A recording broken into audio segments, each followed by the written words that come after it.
All right, thanks everybody for joining. I'm very excited to kick off this EPAC meeting. I know it's been a little bit since our last meeting, but I promise it's worth it. The wait has been worth it. We used our time wisely, and that time was necessary to get to the point we are today with the quality and detail and the results that you'll be presented here shortly. This is a meeting to walk through the stage 5 final results, and so we have folks from the NYSO and the utilities here for the presentation. I believe that the NYSO will be giving the presentation, walking through the detailed results. We have a couple hours scheduled here today, so feel free to ask questions as we go.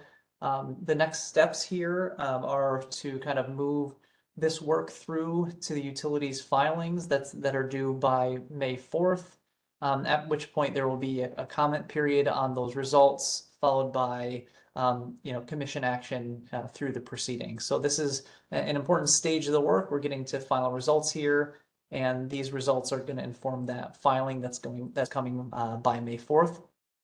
So without further ado, I want to jump right to it and hand it over to the NYSO to walk us through the stage 5 results. Hey, thanks for that, Skylar. So we'll be walking through several slides today. Our primary presenter today from the NYSO will be Kevin Ravis. He'll bring up the presentation here in a second and walk us through the results. Kevin, you ready to go?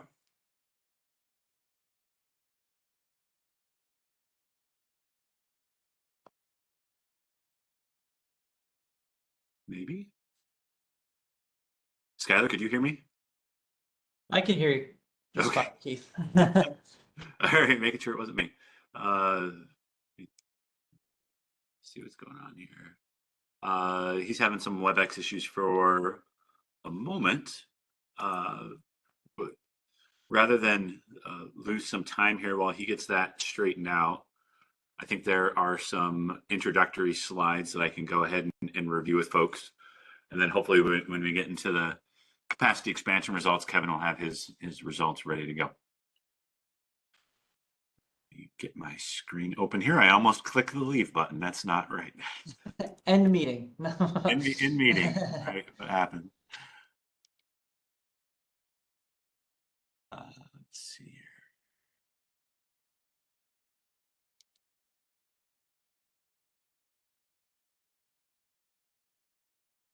Can you see my screen on the just the slide presentation?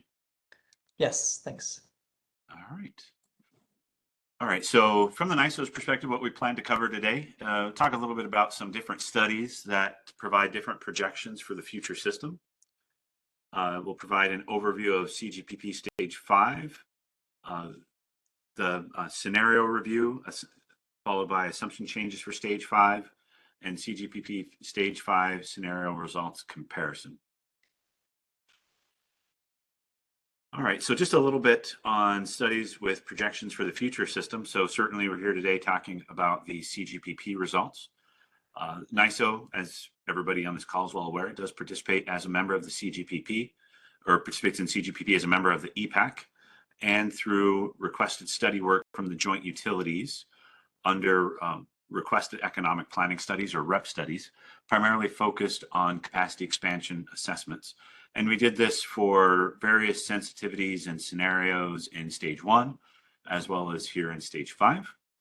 And the NYSO has provided these results at a handful of EPAC meetings through 2024 and 2025. And the presentation focus today is the capacity expansion results specific for Stage 5. And as we have discussed at EPAC during prior meetings, this first cycle of CGPP, which includes today's presentation, looks through year 2042, and among other things, does include the 70 by 30 and 0 by 40 policy targets. Another study with projections for the future system conditions is the NYSO System and Resource Outlook that we work on with our stakeholders. The NYSO's Outlook looks out every 20 years and provides a comprehensive overview of potential resource development over that time frame, and highlights opportunities for transmission investment by economics and public policy in New York State. In the outlook, we do provide a wide range of potential future system conditions and compare possible pathways to an increasingly greener resource mix. The most recently completed outlook was published in July 2024, and that's the 2023 through 2042 System and Resource Outlook, and we provide a link in the EPAC materials here for you today to find that presentation or that report that was completed almost a couple of years ago. And we are currently underway with the next outlook. That's the 2025 through 2044 outlook. Recent stakeholder presentations did include the capacity expansion results, as well as further sensitivity and methodology details. And we've got some links for you there to see that information. And the scheduled plan to publish the 2025 through 2044 outlook is in this coming July here in a few months. And the last avenue here that does provide projections for the future system is the New York State Energy Plan that was published back in December 2025. And this plan provides a broad program and policy direction to guide energy-related decision-making within New York State. All right, Kevin, I think let's test to see if you're back with us. Hey, Keith. Yep, I'm back. Can you hear me? I can hear you just fine. Okay. You want to take over the slides from here? Yes, let me try to do that. I hit share last time and it wanted to end the process. So let me see if I can do that. Let's see what happens. Maybe you almost, you hit leave webinar like I almost did a moment ago.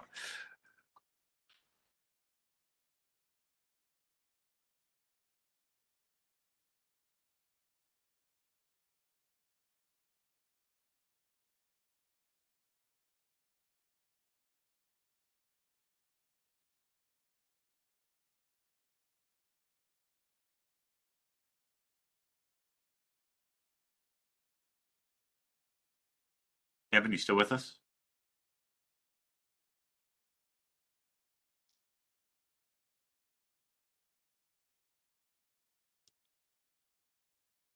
All right, so I think we're going to have some technical challenges here on the NYSO side of things today.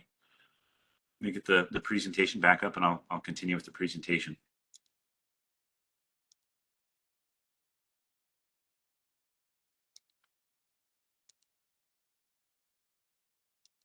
You just check again, Skylar. Can you see my screen?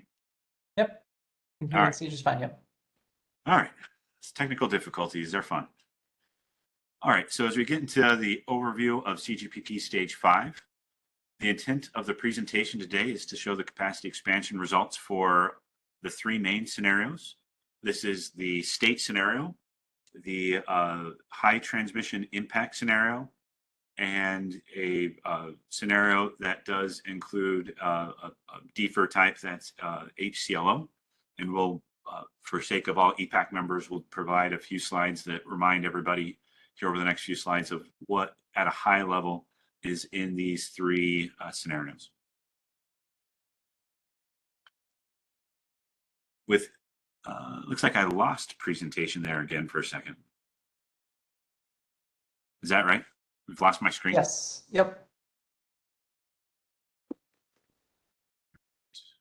See if we can get it back. Kevin, are you back with us?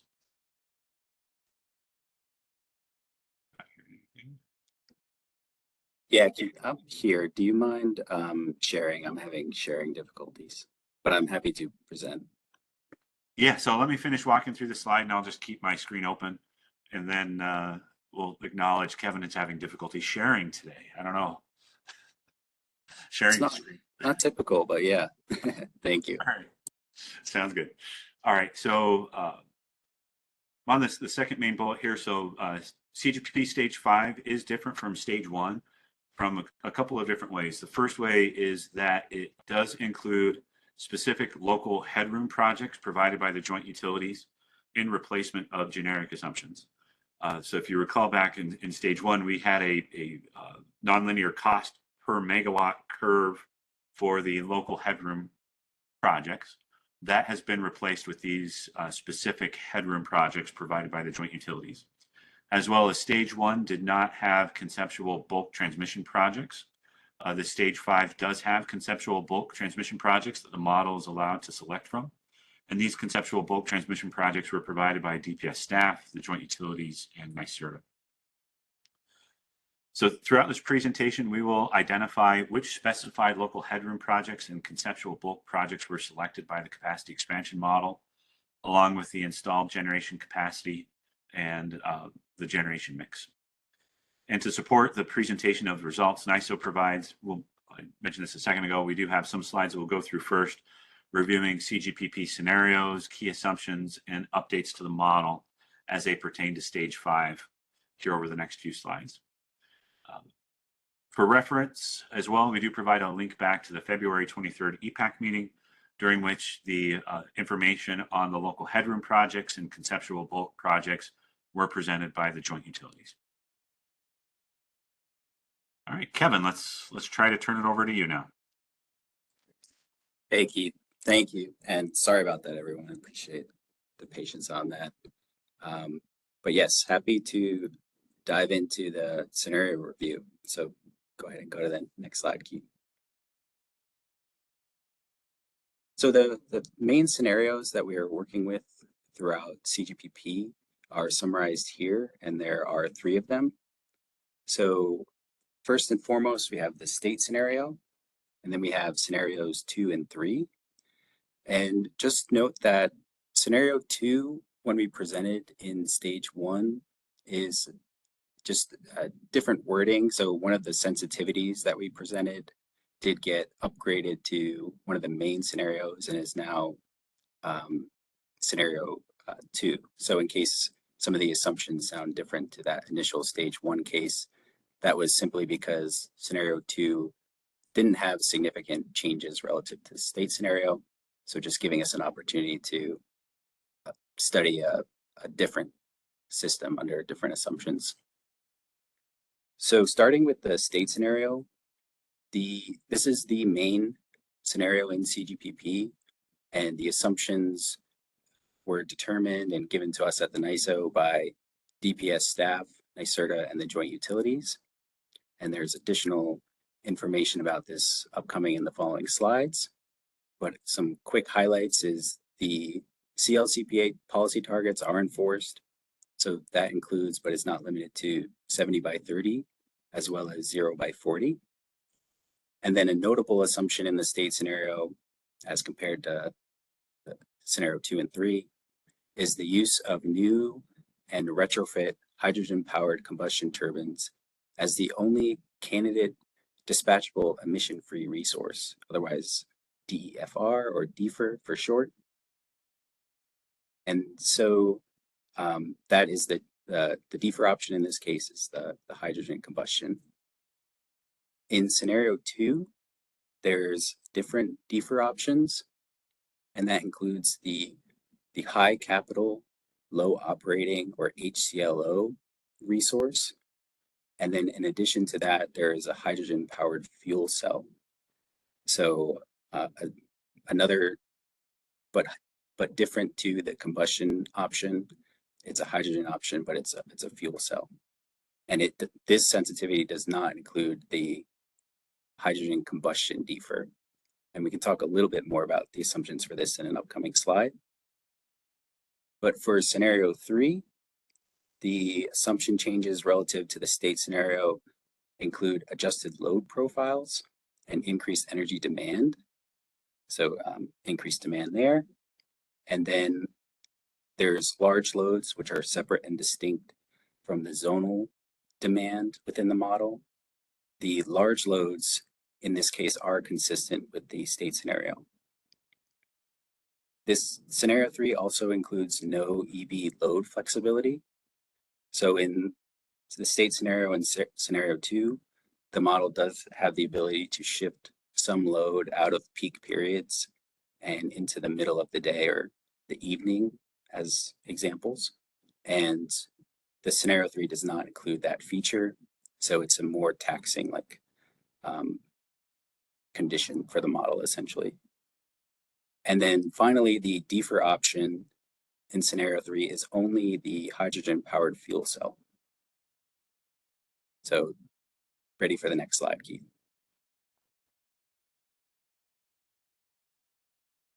So just to touch on some additional assumption details, just because the state scenario is the sort of baseline case here.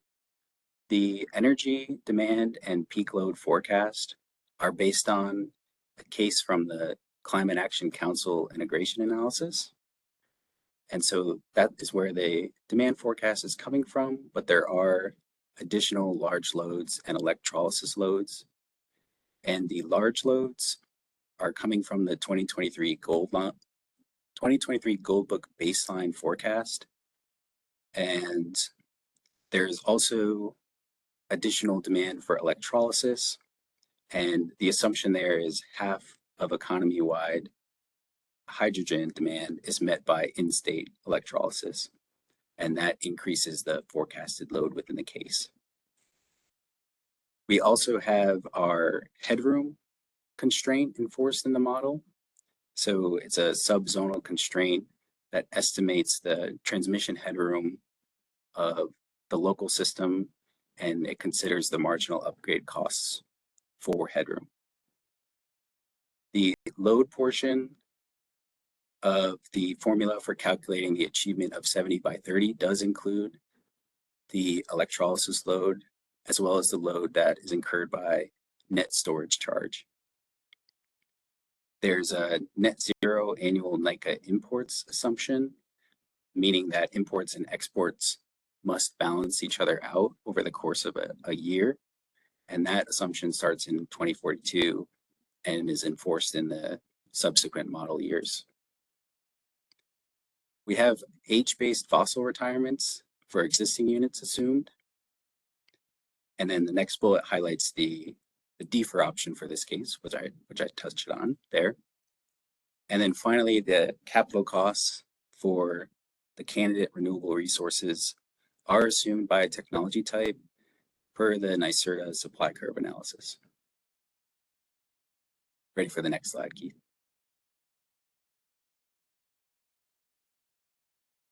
So this slide highlights the scenario 2 assumption changes in more detail here. So there's a lot listed, but the primary change again is just those defer options.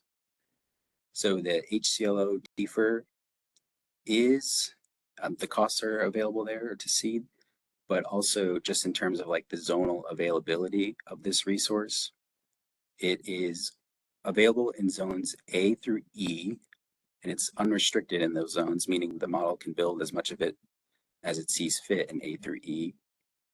But it's also available in zones F and G, but with a limitation of 500 megawatts for this resource. And then in addition to that, I won't touch on every bullet here, but the model is allowed to build this resource in 2037.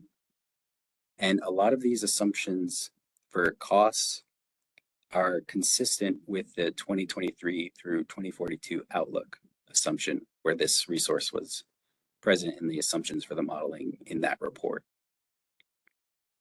So the HCLO defer is not a hydrogen-based resource and is intended as a general assumption for a range of different carbon-free technologies, such as nuclear. And then finally, the fuel cell defer is present in this case as a candidate, like I mentioned. Next slide, Keith.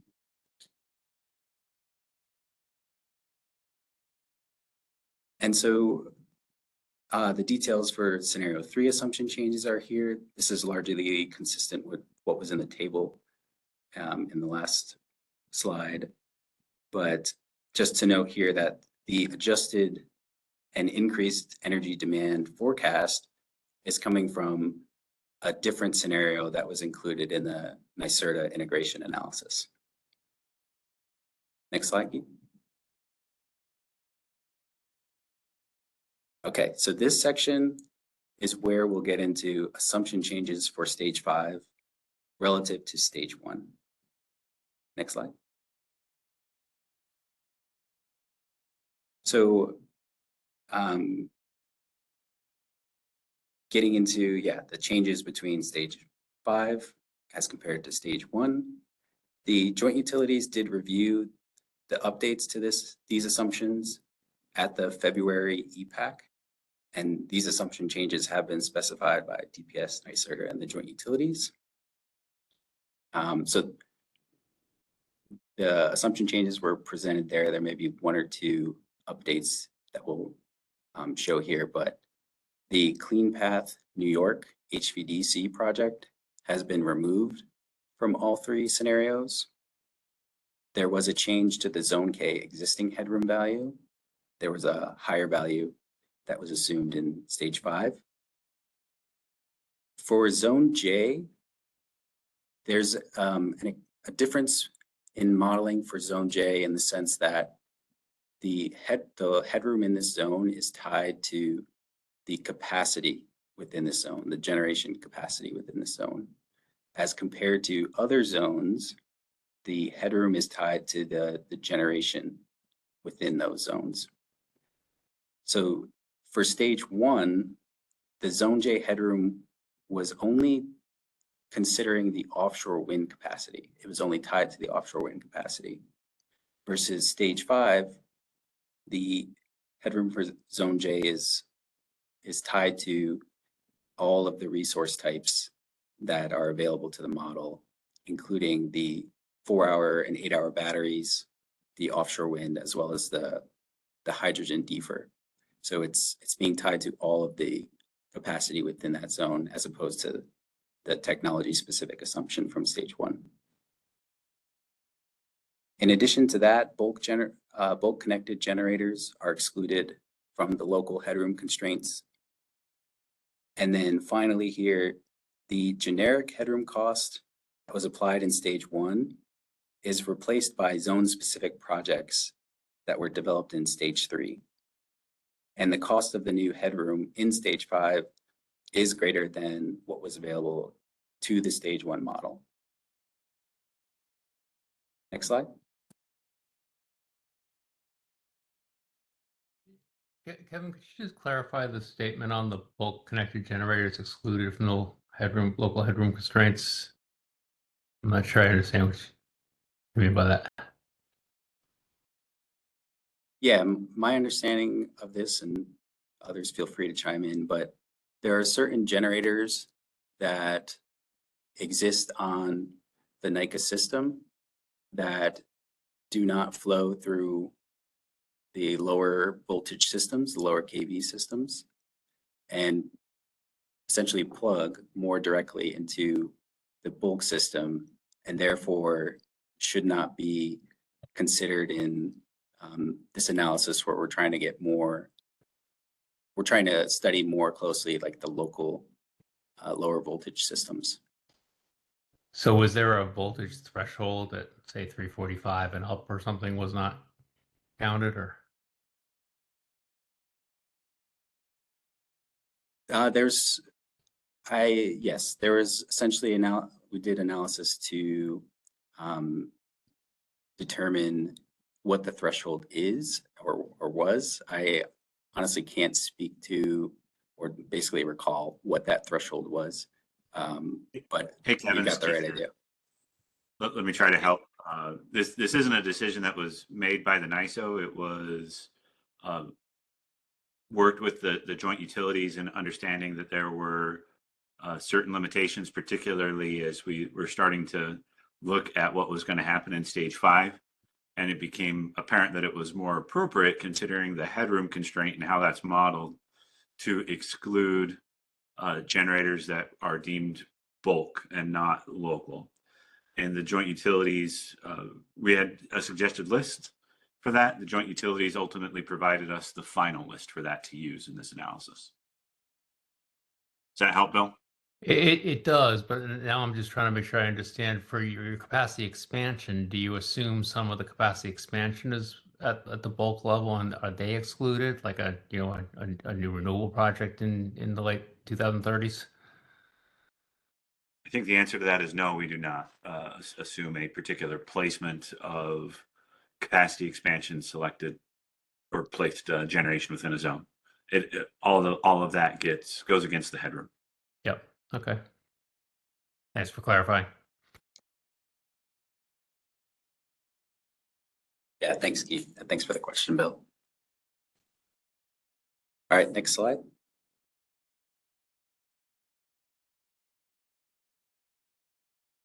So here we do have updated existing headroom values, just between stage 1 and stage 5, just showing a comparison of some updates that were made there.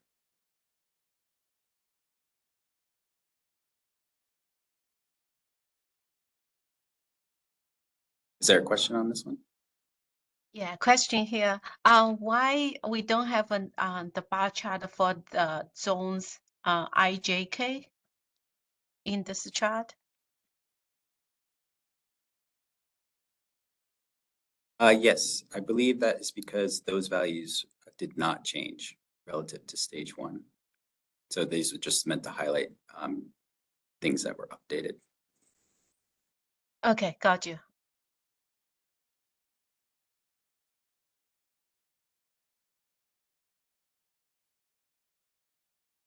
Is there another question, Radhika? Yes, I have a question. So are you saying that the existing headroom values as submitted by joint utilities changed? So you started with a particular headroom value in stage 1, and then this was updated in stage 5. And it's like the existing headroom, so not assuming future upgrades. Yes, that's correct. And do we know why it has changed? For instance, like zone A, I'm seeing increase by 1 gigawatt, almost 1 gigawatt. There was a headroom filing that they're required to do every year. So we had new information as of like last October. And instead of defaulting back to the filing they had made in 2023, we decided to update it to the new information that they had as of October. Okay. And maybe one comment on the prior slide with the bulk generation, not bulk connected generators excluded from local headroom constraints. I think that's like a general like assumption, but it's not always may not always be the case, no? Because you could have a generator interconnected as a 345 kV POI with connection to the underlying system, and that will have implication on the local headroom, no? Because there will be some flows going on the local system as well.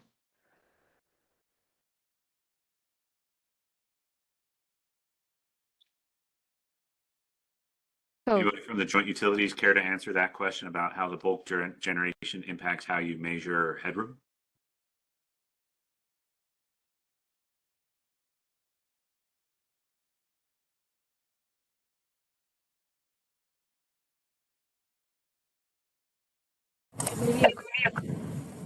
maybe a comment, like another question related to that. I don't think we have seen an update to how much generation has been added in each zone, and for instance, at what POIs between low voltage and high voltage.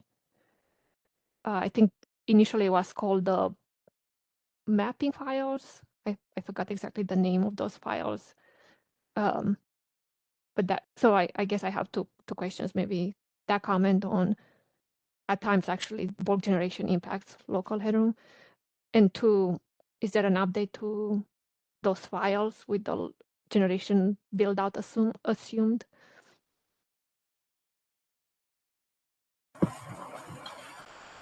So on your first question, this is Jeff Moore from National Grid. Your first question, it can, so bulk connected generation can flow into the local system, especially for contingencies right around, for example, like a 345 to 115 kV connection. It's certainly possible to see that flow coming into the local system. So what we encountered when we were doing this analysis was some difficulty accounting for how this headroom is behaving. You know, what the system was seeing for the existing system, what the system would potentially be seeing for the future system. So we had to make some simplifying assumptions. So one of the simplifying assumptions that we agreed to was that we would assume that bulk connected generation would not impact local system headroom. So again, this is for the capacity expansion model and was a simplifying assumption given the zonal nature of that capacity expansion model.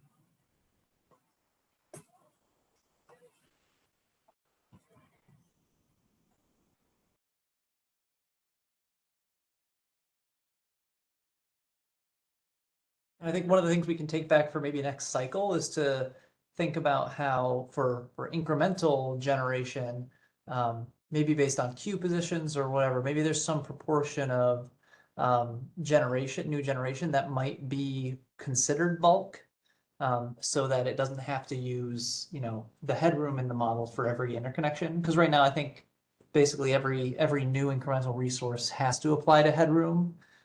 Because it probably will, in a vast majority of instances, have some impact on those systems, but it's not necessarily 100%. So in the future, maybe we can check more on like those incremental projects the model is selecting. Maybe there's some way to identify certain tranches of projects or maybe some proportional projects that does not apply to headroom, the local headroom. But we'll have to take that back because the methodology here in this first cycle did not do that.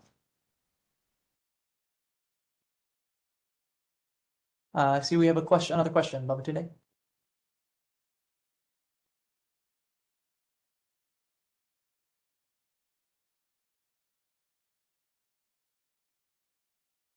You're on mute if you're talking, Babatunde.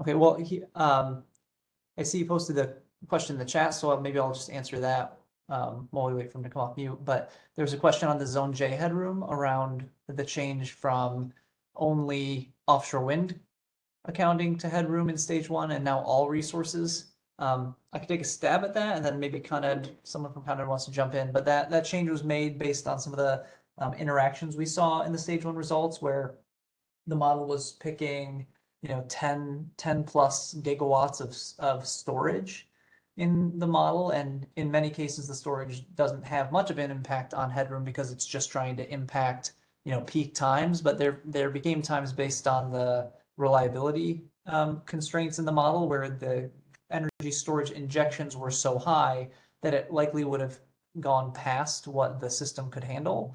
And so one way to solve that is by looking at the injections of all resources against the full capacity of the system, just to make sure that once you sum all those injections, you're not actually violating the system constraints. Because it appeared that, if you only apply it to offshore wind, there are hours of the year where you might actually see the model violating those system level constraints if the headroom is not applied to all resources. So Con Ed had to go back and do some math to figure that out. Anybody from Con Ed, was that a good explanation, or you have anything else to add? Hey Scott, this is Jack from Con Ed. I don't really have anything else to add. I think you hit the nail on the head there with that explanation. So hopefully that answered Babatunde's question. I don't see any more hands, so we can keep going. All right, cool. Thank you. Okay, so this slide discusses in more detail the incremental headroom assumptions that we're using in stage 5. So the joint utilities reviewed headroom projects at the February EPAC. Again, the link is available there, but we will discuss them again here. The headroom project details were provided to the NYISO by the joint utilities, and that information included various headroom project details such as cost and size, but no project design details were provided, such as to or from substations, KV levels, or the specific components. And these headroom projects, again, replace the generic headroom assumption that for projects and cost used in stage 1. And the capacity expansion model allows headroom to be built any year after the earliest proposed in-service year specified for each project. The in-service years for projects, we'll show that in a subsequent table here. But the earliest in-service year for a provided headroom project is 2031, and others have later in-service years. Some of the specified projects are dependent on others, meaning some projects can only be built after another project is built. And projects are assumed to be blocky, that is, they are discrete and nonlinear, meaning the project must build the headroom capacity and cost specified. And that is also true for the bulk transmission. This diverges from the linear headroom optimization that was used by the JU and DPS staff for use in stage 1. All other model components, such as generator expansion, assume linear optimization. And just to give an example of what this means, it's, say, just for pure example, a headroom project was available and the project offered 1,000 megawatts of headroom. If the project is selected by the model must build the full 1,000 megawatt value and incur the total cost that is assumed for that project. It can't build something like between 0 and 1,000. It can't go in between, so it has to build the full project. And then generally the stage 5 headroom projects are more expensive than what was assumed in stage 1. And in addition, the amount of headroom assumed, the assumed amount available is also a limiting factor. Next slide. Kevin, before you go on, one question about the blockiness, Bill Acker again. One question about the blockiness. Were there cases where the same basic project was offered at 2 different sizes or multiple sizes to the model? And would there be any reason to do that? I'm just wondering about how the particular quantization or size got determined for the projects.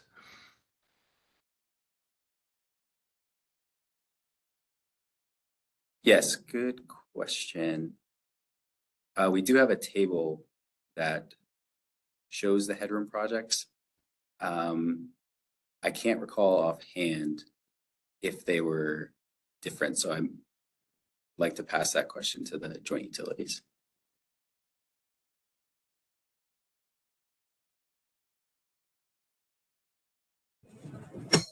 Jeff Marr again. I would say no. We only offered the projects at one cost and one benefit, essentially.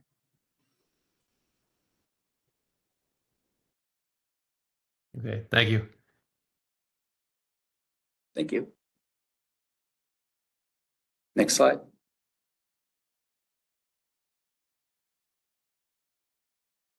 Right, so this is the table that was reviewed at the February EPAC that highlights the projects, their incremental headroom value offered by the project.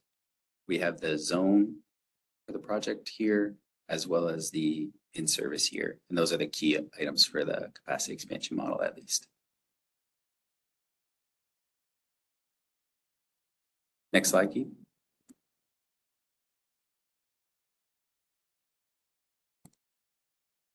So this slide now gets into the zonal transmission expansion assumptions. So conceptual bulk transmission projects were provided to the NYISO by Joint Utilities, DPS, NYSERDA. The information on the conceptual projects focuses on the additional transfer capabilities, and no project design details were provided. So no details like substations, kV levels, or components. These projects allow an option for the capacity expansion model to expand the zonal quote unquote pipes. You know, this is a pipe and bubble model. So increasing the pipes or the zone to zone energy transfer at an assumed cost. Some of the specified bulk transmission solutions are dependent on others, meaning some projects can only be built after another project is built. similar to headroom projects having dependencies. The conceptual projects are modeled as an all or nothing option. So without information on individual components, the capacity expansion model cannot determine if a smaller project may be just as effective. And also just to note, 1 out of 4 of the conceptual bulk transmission solutions is assumed to reduce the LCR or locational capacity requirements in zones like New York City, Long Island, and G through J, for example. Next slide. So this table highlights the details of the conceptual bulk solutions as utilized in the capacity expansion model. And this table is expanded upon relative to what was shared at the February EPAC. And the blue text here reflects the changes. And just to highlight the solutions that are available, there are 4 different solutions. There's a west to east concept and the associated zonal and interface transfer changes are listed here, as well as the in-service year. There is a north to south concept, which largely increases to zonal transfers from D to more southern zones like E and F. And then there is an extension to zone J option. And this solution is unique in the sense that it is dependent on the west to east concept. So this project could only be built if the west to east concept was also built by the model. And then therefore the model had the ability to choose this extension project. And that is similar to the E to J option, which was also dependent on west to east. So, but there's also another key element that the model couldn't build the extension to zone J and the E to J option. It could only do one or the other. But essentially, the model does not have to choose any of these. But in the case that it does build something, it had that dependency element included.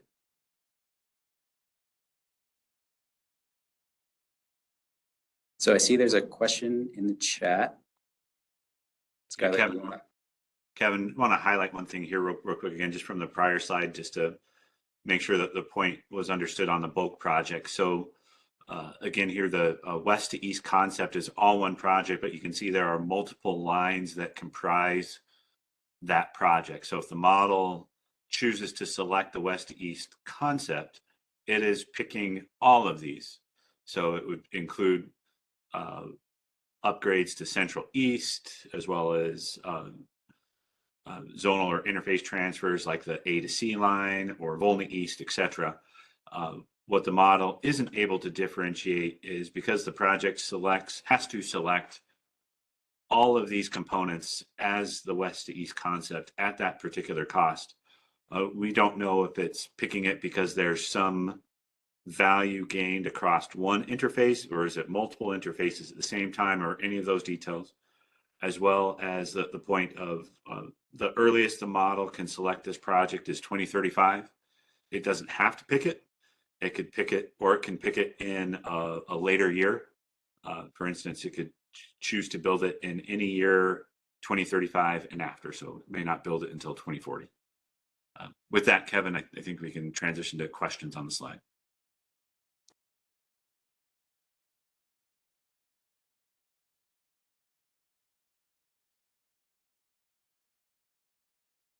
Thank you, Keith.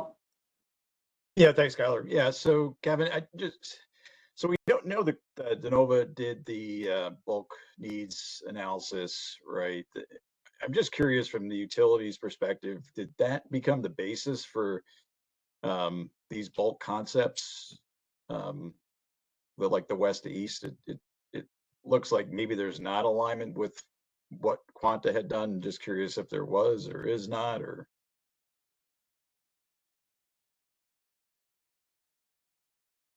No, this was directly informed by the Quanta work and the types of upgrades and the magnitudes of benefits that they had identified in their work. Thanks, Skylar. A lot of them are approximate, though, as you can imagine. Yeah, no, because no, these- and again, it just seems more comprehensive than what I thought Quanta had done in terms of looking at the west-east concepts and some of the other concepts. But maybe I gotta go back and look at that analysis. Yeah, and if you have more questions, we can chat about that offline. It's just one of the things that came up was if you're going from like zone A over to zone H, even if there's just a starting point in A and a starting point in H, there's all sorts of ways that it might impact the interfaces in between just by offloading some of the power flows across different interfaces. And so, once we dug into that, you start having to come up with information for the models so it can actually represent what the true impacts are likely to be from a line crossing that many interfaces. And so that's where all the extra data came from, was just to allow the model to see those impacts. Yeah, appreciate that. Thanks.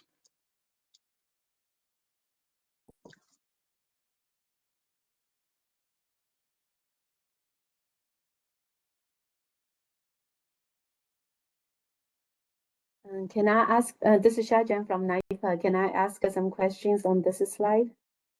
Yes, go for it. Okay, yeah, the first question, I saw the last option, E to J option. There's 600 megawatt contribution to Zone J LCRs assumed here. Why in the third option, extension to Zone J, that does not assume this kind of a megawatts to the LCRs? It's also going to Zone J, so I just want to understand.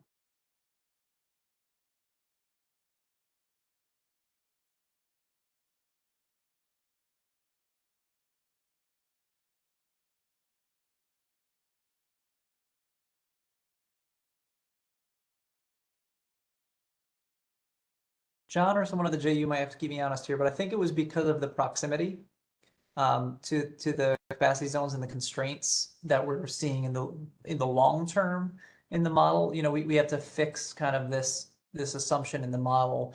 And in previous modeling runs, we had seen that over time, the J, K, and G to J capacity area all become constrained. And so identifying additional LCR benefit for the entire modeling horizon for a very close project that basically all stays within Con Ed territory, granting it that benefit in Zone J, when the benefit might actually go away in reality in the long term because of the capacity constraints and the energy constraints within the zone it's coming from. I think that led us to just think, let's evaluate it as a standalone concept without additional LCR benefits, because if you're coming completely outside of the zone G to J, that's a much more likely scenario that the LCR benefits are persistent. And so it's just, one of those decisions that had to be made on, what types of benefits should the model be accounting for over the whole modeling horizon. Okay, yeah, thank you, Skylar. Yeah, I'm not very sure, as the conclusion, right? The extension to Zone J seems not checked in any of the selections. So I'm wondering maybe that's one of the reason, should the extension to Zone J also assume this kind of a contribution? So that's one question, maybe we can consider further. Sure. Yeah, that's definitely something, we can discuss if this is, we're getting close to the end here. So I'd want to let everybody see the results first, because there's a spoiler that not many of these were selected. And so, some of the benefits might not help as much as it sounds, and some of the lack of benefits might not have helped as much as we thought. But, this is something where, if you feel strongly one way or another, we'd love to hear about that, either now or later or in comments, because that would be very informative to how, helping staff and the commission evaluate what these results are showing. Yeah, thank you, Skylar. My second question is for the extension to Zone J option, the incremental transfer limit from Springbrook downward to south is 0 megawatts. I feel, I don't have any study details, the study files, but it's kind of hard to believe if we're building a new AC transmission line from zone G to Zone J. Usually it will pass through Springbrook and Dunwoody. So I'm wondering how, this 0 megawatt, came up. Is that because it's not, the line is directly from Zone G to Zone J and does not pass through Springbrook and Dunwoody at all? And did has NISO verified the transfer limit results, or it's just input, from Quanta for this capacity expansion model? Yeah, the last one. This was not done by the NISO, and this was all just taking from the project, like conceptual proxy kind of designs that had come out of the Quanta analysis and what the expected impacts of those designs. And this actually goes to the question in the chat from Tom Vaccaro. The issues that were identified in the Quanta assessments, and then the proxy solutions that were kind of designed to kind of resolve some theoretical problems that were then put into the model. Those were based off of, dollar per mile projections, specific magnitudes of different types of lines and types of substation upgrades. So the numbers in the megawatt column of this table are coming from the specific conceptual solution that Quanta had considered. And so certain things add up to certain megawatts. And so that's the megawatts that came in here. In an ideal world, if we had a lot more time, we would, and we do for cycle 2. So we are thinking about doing this differently in cycle 2.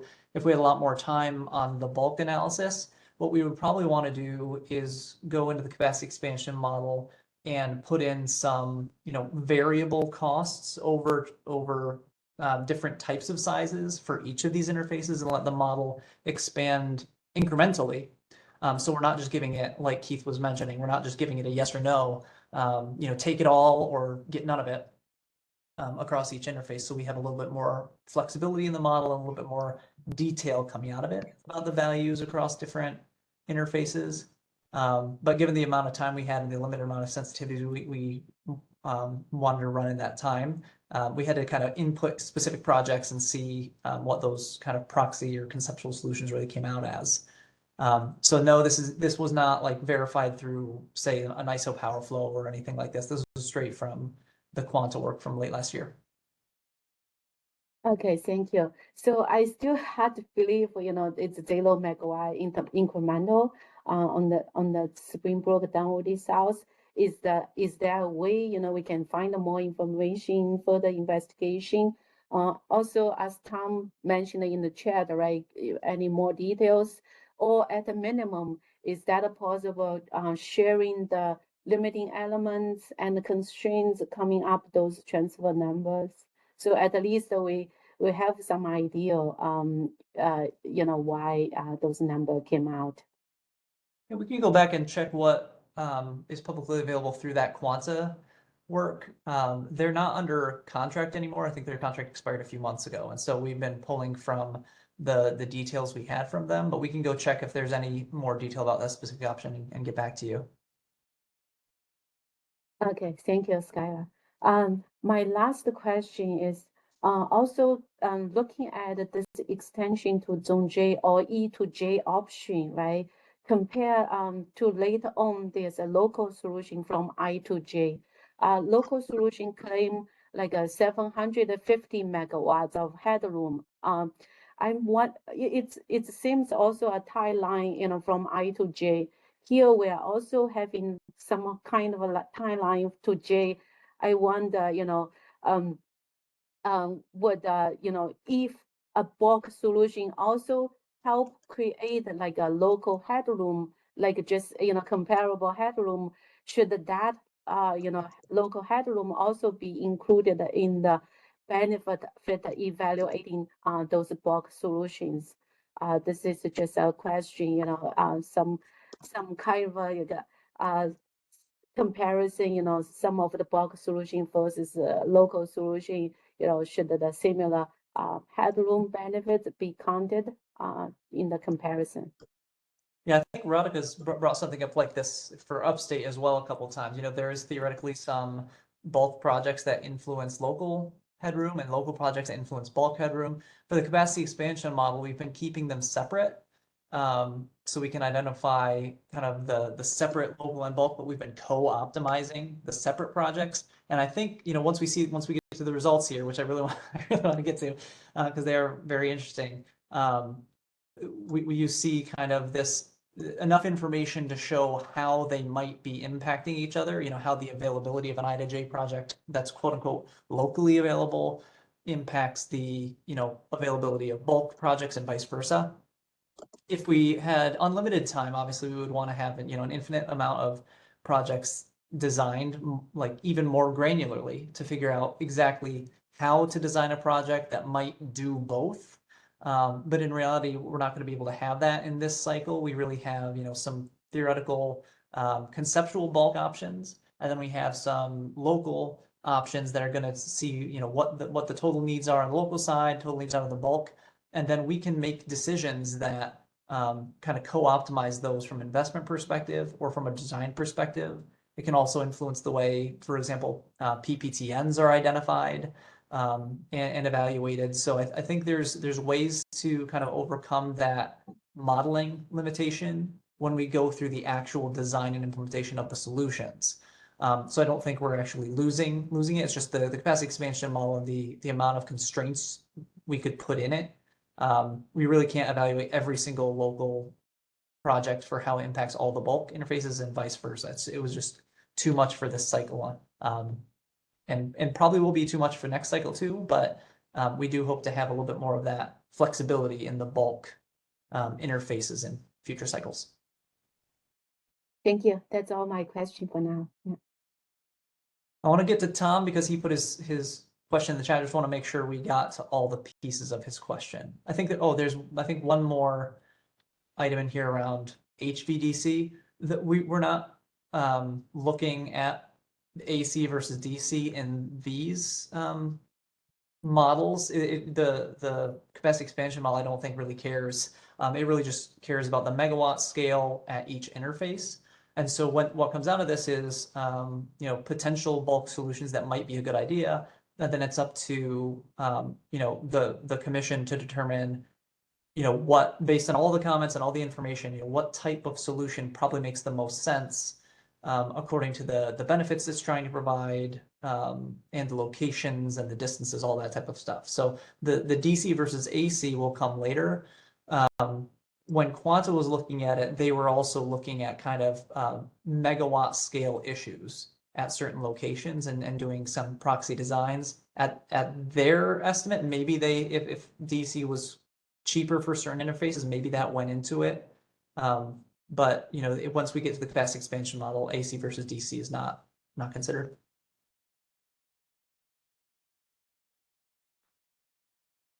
Go ahead, Radhika.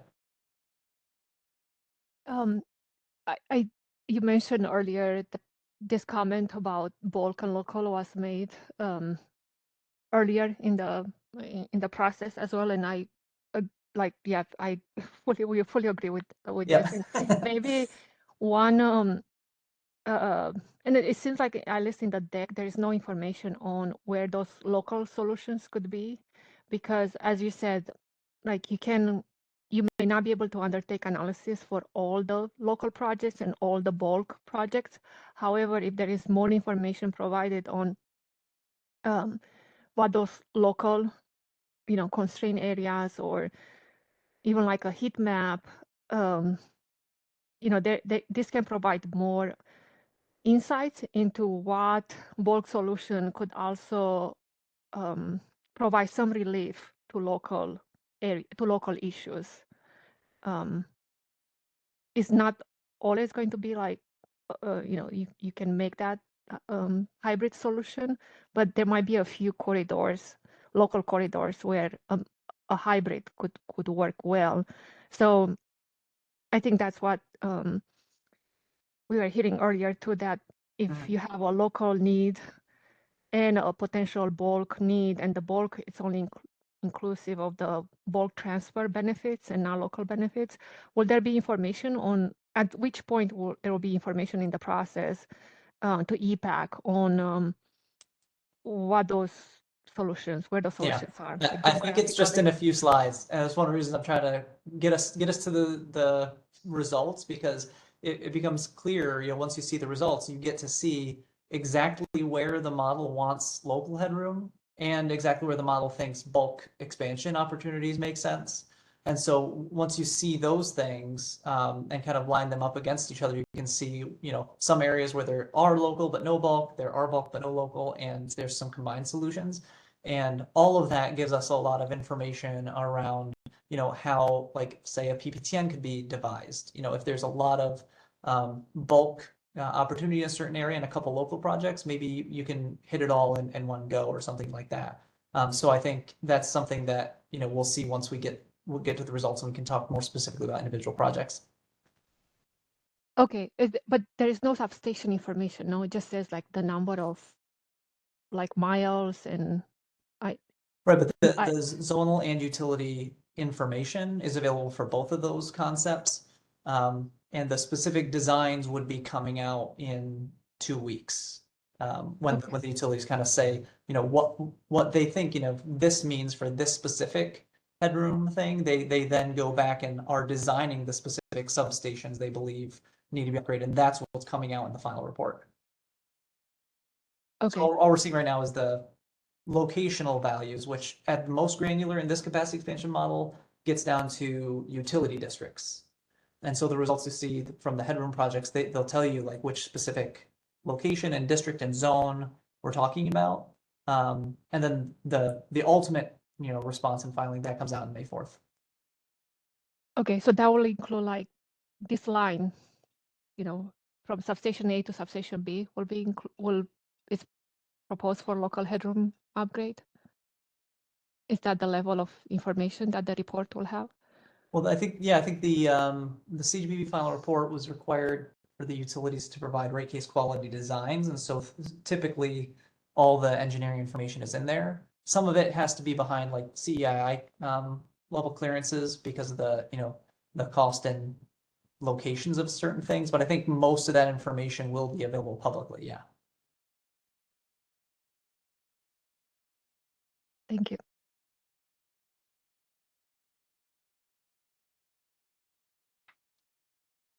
This was a good slide, Kevin. Yeah, love it. It's a good one. It's a hot one. Yeah. All right, looks like we're ready to get into some results comparisons. Keith, go ahead and hit us with the next slide. But just before we get there, we do have some caveats that we want to highlight just for everyone's consideration when reviewing the results here. So there's certain elements here. The first one here, because of the zonal construct in the model, there may be a disconnect in the capacity expansion model between the county level cost associated with generation capacity and zonal headroom projects selected by the model. And an example of this would be in Zone E. Much of the selected capacity is in Jefferson County, while a headroom project like NYSEG Oneonta may have significant geographic separation, and a production cost modeling may offer a better solution for evaluating headroom in future cycles of CGPP, and changes in future cycles of the CGPP based on the Commission's order in November 2025 are intended to address this issue. The zonal construct of capacity expansion model, it limits the modeling capability for local headroom projects. It is a pipe and bubble model. It does not include details of the local transmission system in New York. The capacity expansion model also assumes the ability to simultaneously co-optimize generation and transmission over a long-term planning horizon to meet load and policy targets and other operational and capacity constraints. And the stage 5 zonal capacity mix changes when compared to stage 1 due to headroom assumption changes as directed by the joint utilities. Next slide, Keith. And similarly, just important caveats when it comes to conceptual bulk solutions. As we kind of mentioned, the bulk solutions are modeled as single projects. Upgrades to individual interfaces or pipes cannot be selected, as the capacity expansion model is limited to building the entirety of the project. And details of these upgrades were not provided to the NYISO. Issues such as voltage support may not be identified or addressed by the conceptual bulk solutions. And just to note, emerging high voltage challenges and operational responses were discussed with NYISO stakeholders during the April 16th of this year operating committee meeting, and there's more information and a link available for that. And so although the capacity expansion model selected headroom projects and conceptual bulk projects, additional analysis would be necessary to assess the transmission needs and these projects as potential solutions. And with that, Keith, next slide. Here's where we're talking about the specific key takeaways of the modeling. So the model results only show headroom project additions by 2035 in scenario 3, but the headroom project additions increase in all scenarios by 2040.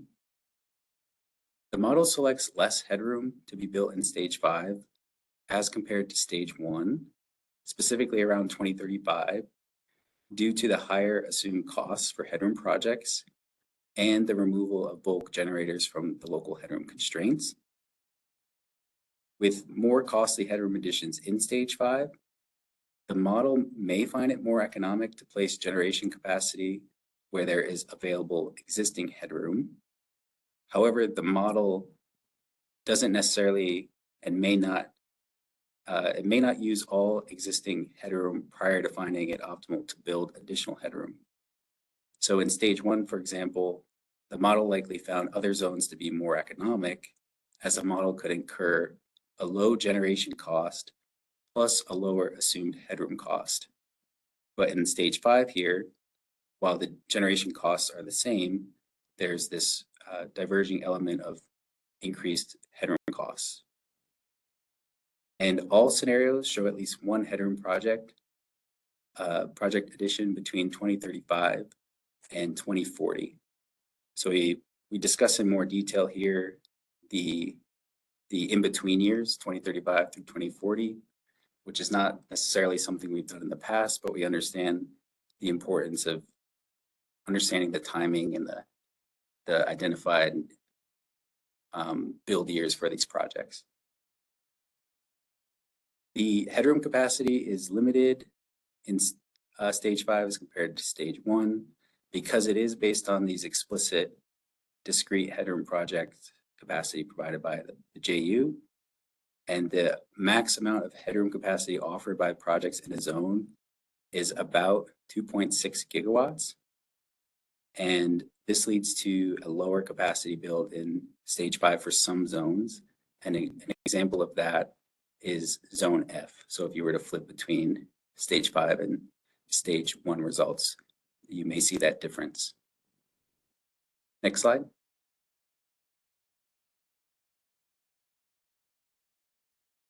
So in terms of the quantity of projects, 10 out of 30 headroom projects are selected by the model in all 3 scenarios. This is also referred to as incremental headroom in the following result slides. And just to give a comparison between the cases of the total incremental headroom, the state scenario requires 10 gigawatts of incremental headroom.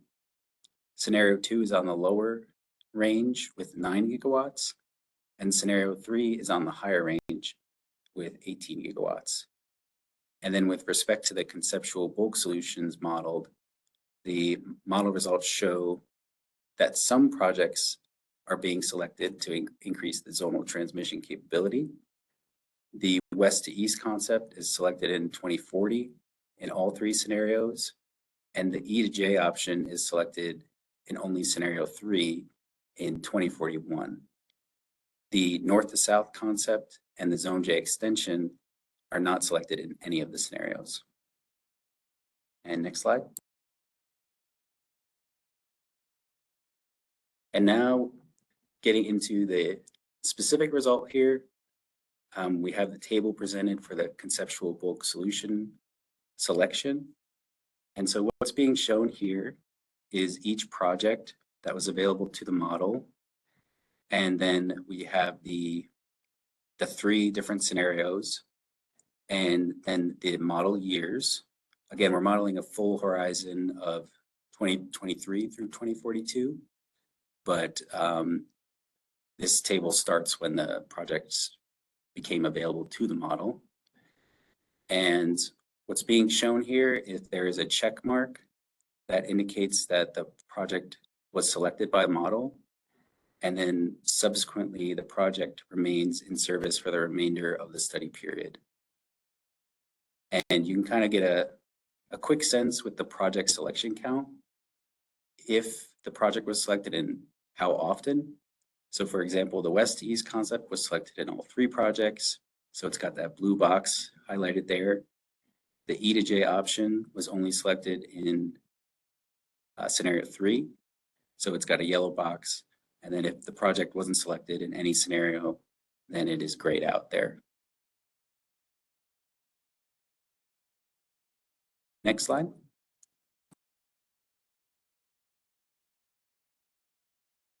So then here we have in a similar table, but just there's more headroom projects, so more information. So yeah, just the headroom project selection specifically for zones A through C. And you got the project name, zone, the amount of headroom that the project offered. And then in a similar style to the last table, how often the project was selected, and then also in what year it was selected. If there is a project that's labeled NA here, it was not available for the given scenario according to our inputs from the JU.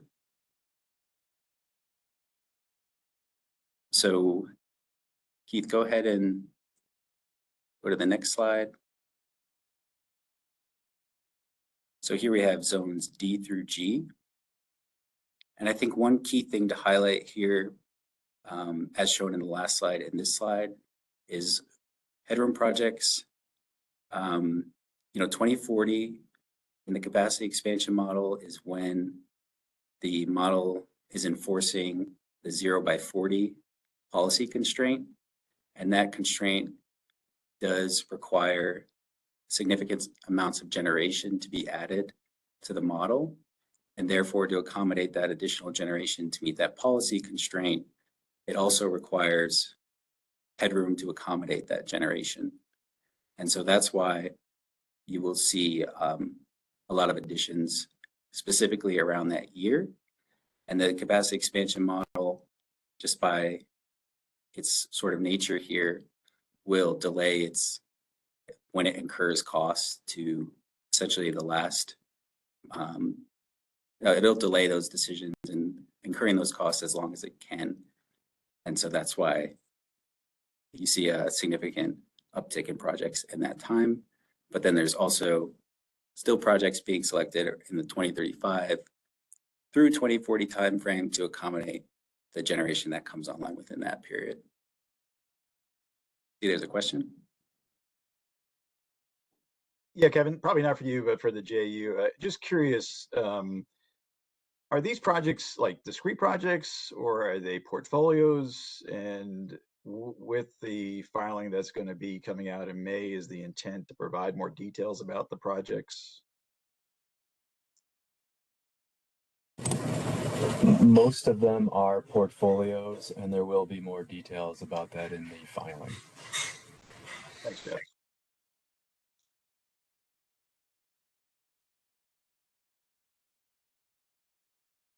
All right, thanks for the question. Next slide, Keith.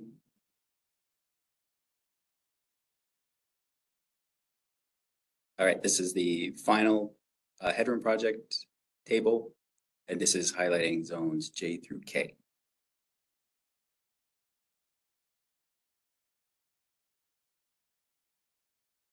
Question? Yeah, this is Shaja and Naifa. What is this backstop project?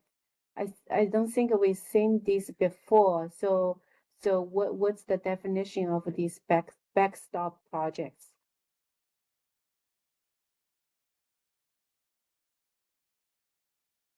Hi, Jack from Con Edison. The backstop projects were added in a way to help the model solve. They are not being seriously considered for the slate of projects that we would like to be selected. They're basically just put into the model to help it solve. So those are not a real project. Not in that they are not being seriously considered, no. Okay, will that include in the final report to recommend to the DPS staff? I'm not sure what the specific wording is going to be regarding those. I'll have to check back in with Martin Pasick, but I can say that there may be some wording regarding the lack of serious consideration for these projects, but what it will say specifically, I'm not sure at this time, but I can ask if that would be helpful. Thank you. Yeah. And maybe one question on this as well. Like when you say it's solving for the models to solve, do you mean like local reliability requirements? What does it solve for? I believe it was just when I say solve, I believe that it's just so the modeling software that ISO used could make the cases being studied converge, just so we could get clear and accurate data. Right, because if you look at the project 1, 2, and 3, those are only needed in the scenario 3 where the load is higher, the defers are limited, there's no load flexibility available.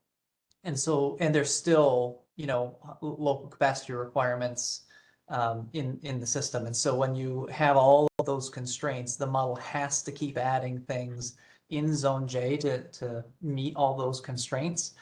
And without additional, headroom capability to actually inject new energy in that scenario, the model couldn't solve. So kind of had to throw in all these extra megawatts to help the model solve. You'll see those are mostly later year projects, 2038 and beyond. Only, most of them only in that scenario 3 where there's like extremely high load growth and all the other limitations. But it's still really good information, right? If we have a long-term future 20 years from now where the load is much higher and we have certain constraints, that points to certain, some issues either within Con Ed system or without that, is just going to require a lot of additional energy and capacity in zone J. So all of this is good information, even if these aren't quote unquote like real engineered projects on the table today.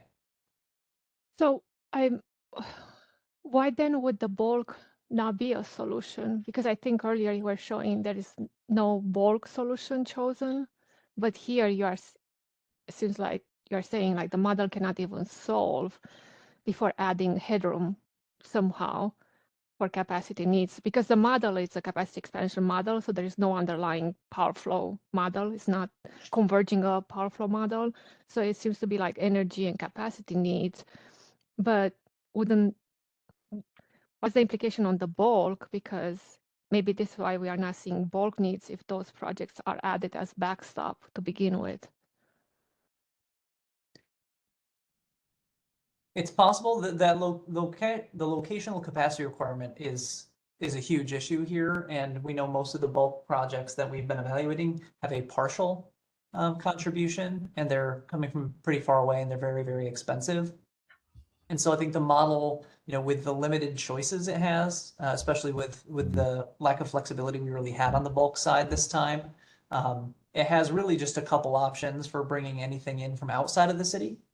And then the rest of it is coming from inside of the city. It has to meet all of those local capacity requirements and the IRM requirements in general. And this is the choice it was making. I think you have extremely valid comments. And so I think this goes hand in hand with what Tom Vaccaro was posting in the chat as well. That, you know, these results could theoretically be different if we had something like a, you know, infinitely flexible, you know, Zone J interface where on the bulk system, where it could just pick an infinite value of incremental up to whatever, you know, and it has certain characteristics of LCR contribution and cost in certain tranches, and you can just keep going. That was not the way we were able to do it this time. We put in discrete projects. We were only able to design a few and give that to the model with different constraints. And so that's what we have now. It sounds like you have thought a lot of this through, and you have you know, some feelings and some insight around what the bulk implications could be if the modeling had been done differently. And that's excellent feedback. You know, that's the type of stuff that the commission needs to hear about, you know, potential limitations in the model, potential alterations to what the modeled results are showing versus what might happen in the long-term future in reality with the different types of projects designs that are literally available to us in the real world. So all that's like really, really important to get out there. So we appreciate the comments here, and I would also encourage folks to think about you know, how they can contribute through the comment period as well. And sorry, just one more question to confirm we are understanding how the projects work together. Like if we take this backstop projects as an example, in scenario 3, there is a backstop project number 4, and then in 20, I guess that's the only one needed in scenario 3, but no, there is also a 2040 project. So, and 2038. So you add up, is like we are adding up all those backstop projects to show the needs of scenario 3. Right. So if you're only concerned with scenario 3, you would go through all of these individual project names and look at what happens in scenario 3 and add them up. Yep. Okay, so I guess in the main scenario is like maybe you need 2000 megawatt by 2040 into Right. zone. Yeah. Yep. Well, S3 is like triple that. Exactly. And I think NISO already did the hard work for you. Like I think it's in the slides, right, Kevin? I think you have slides that show, you know, headroom in each scenario, like how much headroom was needed in each scenario, and maybe even by zone or something. So yeah, that's exactly right, Radhika, that you can kind of get a sense of, you know, what's needed in each year in each scenario in the different types of zones by looking at this table and some of the other results. And 2 gigawatt headroom, that like, I'm curious how would that be solved if it's not via a bulk solution, but Yeah, I'm not sure, you know, that will come out in some more of the details of the kind of the specific engineering designs that kind of might be able to come up with. And we encourage folks to analyze those as well. Because there might be some, you know, like you said, there might be bulk influences, alternate designs, you know, and anything like that is definitely a potential. I saw a couple hands. No, I just see Paul. Paul, go ahead. Yeah, Skylar, I was just going to kind of echo what Radhika was saying, right? It just seems kind of unusual that some of those connections into Zone J weren't being selected in the bulk when some of these pretty significant upgrades in the Saccone system are being selected to address what appears to be local issues that really seem more than local issues. But you know, like I said, we'll see a lot of the details when the report comes out, and probably an area that you'll probably see some comments on. So Definitely, and I think a lot of this is also driven by, you know, what the model has available to it. So we're putting a lot of our eggs in the offshore wind basket and storage, and so, you know, to get year-round, a lot of energy out of the offshore wind. A lot of these modeling scenarios are putting in 10 plus gigawatts of offshore wind, and then additional interconnection capability for energy storage, and maybe some defers. And so there are certain days where the instantaneous generation from all those resources is quite high. And so the full injection capability there to maintain reliability might require new interconnections locally, because load has grown. We're putting in 10 plus gigawatts of offshore wind that needs to be injected at the same time. And so that's kind of one of the things driving the local projects. But like you mentioned, some of these things could be considered bulk. Some of these options could be brought in from outside of Zone J as well. So that's all good stuff we're going to have to look at when all this stuff is collated and the proposals come in.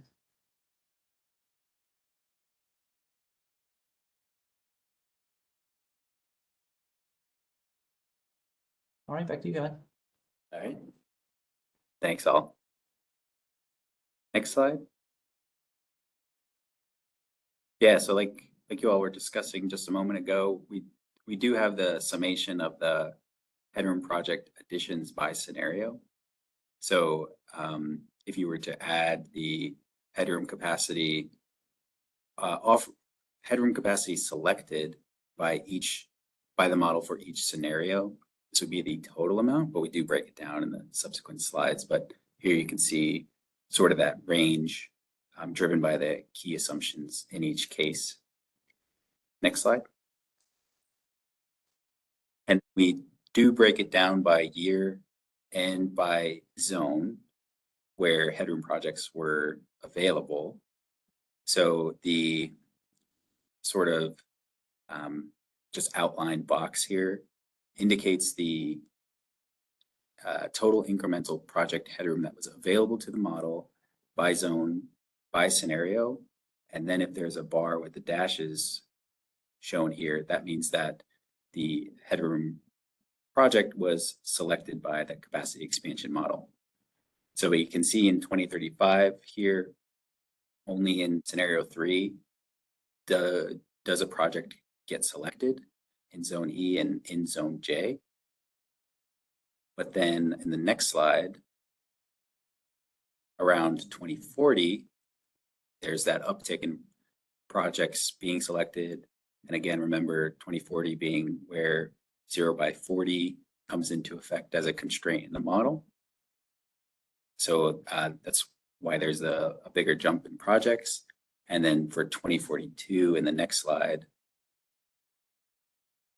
there is just an incremental increase on top of that. So hopefully that helps just address some of the discussion from earlier. But happy to keep going. Next slide, thank you.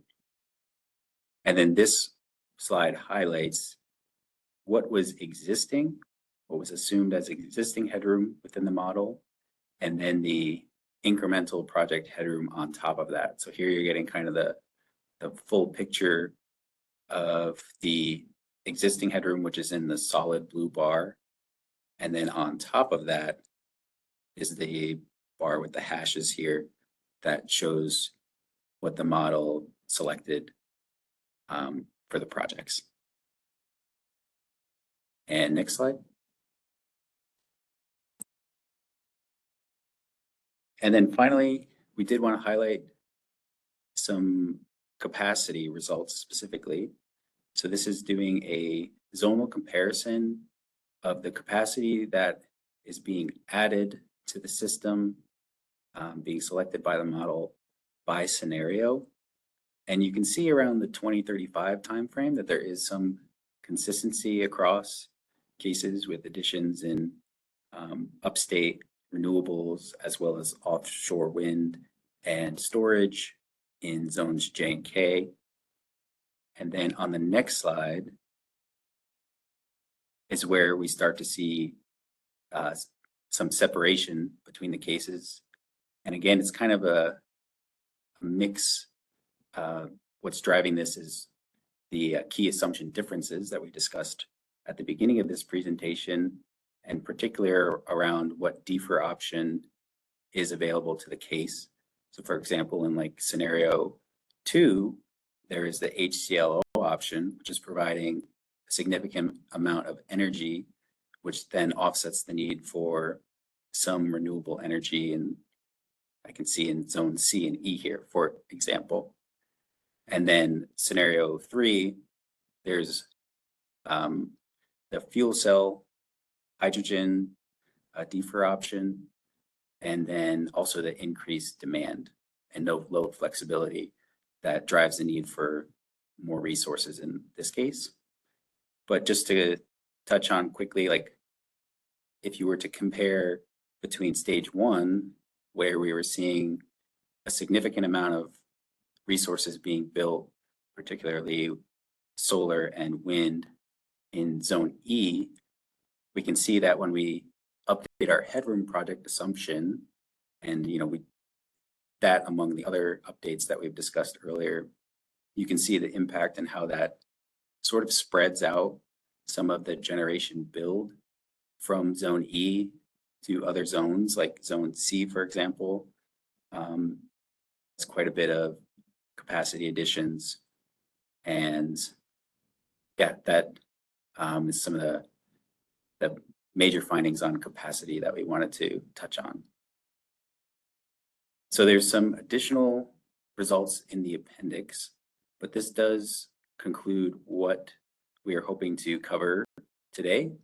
I'm happy to take any more questions and appreciate everyone's patience as we walk through the results, and thank you all for the discussion as well.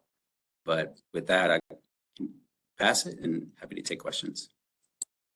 Yeah, just while we're on this slide, this is kind of what I was talking about in response to Paul and Radhika's questions earlier. When you look at the state scenario, for example, in scenario 3, if offshore wind into zone J is being considered a zone J resource that requires headroom, the state scenario by itself, just for offshore wind, needs about 8 gigawatts of injection capability just for offshore wind, not to mention any of the other resource interconnections. And so it's a piece of what's going on in the model that's making a lot of those local headroom projects seem really, really important, because transmission coming in from outside of zone J from upstate isn't going to help you interconnect offshore wind.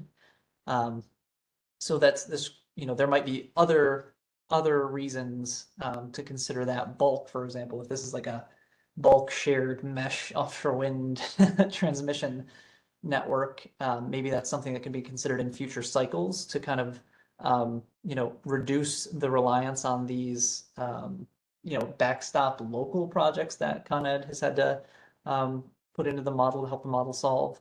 But that just kind of shows the influence of our our system and the geography on what the model's having to deal with here.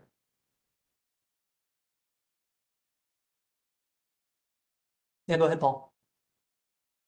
No, Skylar, helpful, very helpful. Thanks, appreciate that. I guess a question to just from a process standpoint, obviously, the NYISO has done this kind of analysis, right? And now it's providing this to, to the CGPP, to the JU, but the JU ultimately has responsibility for, the report and how, I'm assuming how they integrate these results into their filing on May 4th is up to them. And ultimately, right, and I'm assuming, I'm not going to speak for the NYISO. NYISO is not involved with, the drafting of the filing that's going to be due on May 4th. Yeah, this is I saw Keith was off mute so fast. No, this is not a NYISO report. That they have provided all of the modeling support for us. Kevin and Sarah and Keith and Jason and team have been excellent at support for us to provide this modeling and all these presentations and everything. But ultimately it's a JU report, according to both AREGBA and the CGPP order, directs the utilities to file these investment proposals, talking about, bulk, local, and distribution investments that they see as needed based on everything we get out of this. So that's where it's going to be coming from until something changes. Yep.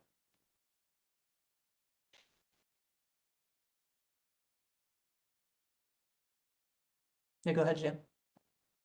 I just have one quick question about the assumptions. When JAO's doing this study, for the offshore wind, do they assume like a full output? Whatever megawatts they proposed over there, like 100% output? Similar question about the land-based wind and solar in upstate. Do the JAOs model them like 100% output?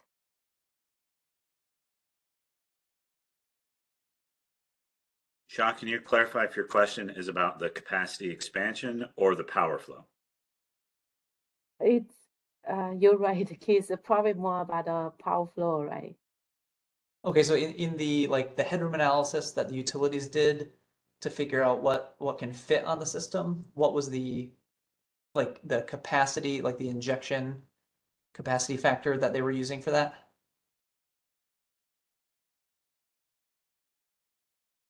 Anybody from the J, you want to talk about those assumptions? I think they do kind of vary.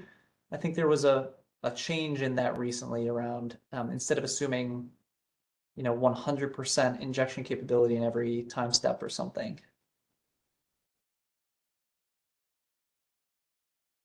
Okay. Yeah. It will be great if the final report can provide some details about those. Yeah, I know it's all laid out in the headroom filings.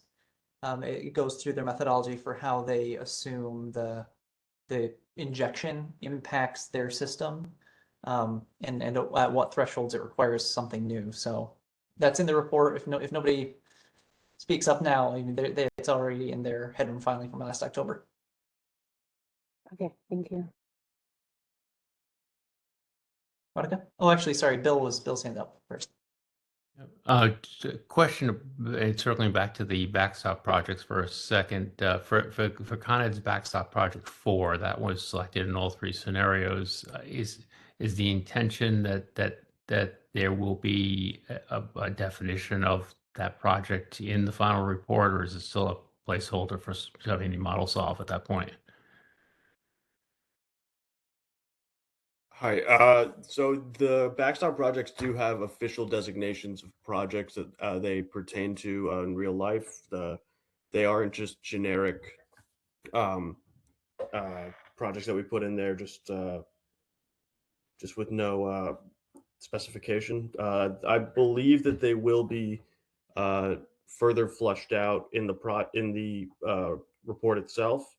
I can go back to Martin Paschik and I can ask him specifically what is going to be in there. But at the time, I don't know specifically what is going to be mentioned regarding these projects. Okay, so they actually they had enough detail they were put in for the model to solve. Yeah, they had enough detail to be properly modeled in the software. Okay, and cost information also is included there? I don't believe there's cost information for the 4 backstop projects. Okay. Thank you. No problem.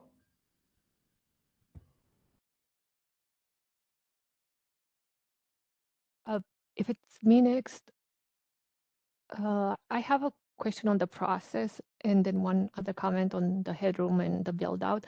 So in terms of process, will the draft CGPP report be shared with EPAC, or should the expectation be that we're going to see the report when it's being submitted, when it's being like published in the docket, submitted in the docket?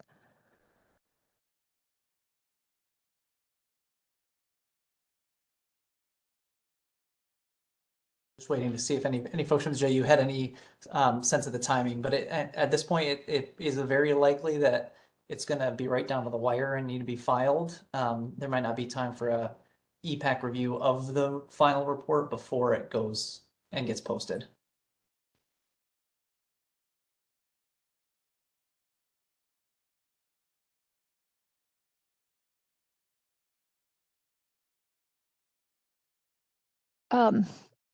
Okay, I think that wasn't the spirit of the commission order, but I guess we understand that timelines are very tight. I think it will be very beneficial in future cycles to have the opportunity to review in more detail and even discuss the results another question I have in terms of process, given that NYSERDA and DPS worked with a consultant for the bulk solution, will there be a section that NYSERDA and DPS will have in the report regarding the bulk analysis,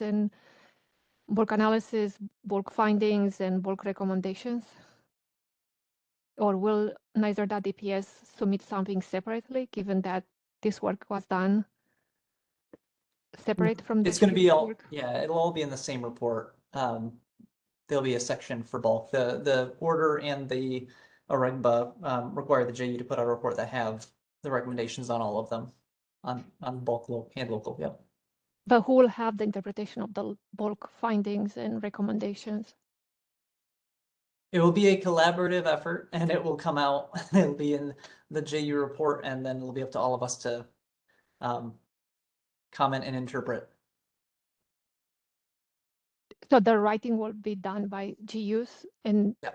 there will be comments that will be submitted by NYSERDA, for instance, or? If they choose to submit comments, I suppose, yeah. Yeah, let me clarify a little bit here. You know, it's And I'm not asking stated- this, I'm just asking this because the work has been done by different entities. So it would, like, one option would be like, the entities who have done the bulk work would present the findings and the recommendations. Sorry, John, go ahead. No, I was gonna say, so as Skylar noted, the report will be submitted by the JU as required. I'm not going to, at this point, commit to if and what contents any comments from NYSERDA may be filed. But as Skylar noted, through the comment period and through, you know, staff's review of those comments and interpretation of the results, that can be used to inform the commission's decision. So it's again a great opportunity for people to bring forth their views on interpretation, both responding to the report, but also with additional information they may have to bring forth to inform the commission in their decision.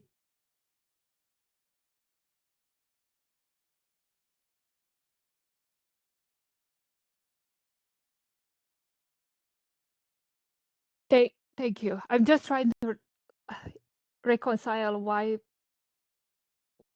like, given that it has been done by separate entities, wouldn't a bulk report be written by the entities who have commissioned the work and work with the consultant to draft those Well, recommendations? Those entities didn't carry out the modeling either. So, you know, this is the part of the coordinated process. You know, we've taken a lot of data from NYSERDA reports, utility reports, and the NYSER reports. We had consultants provide us with input from some of the load forecasts and capacity expansion modeling inputs.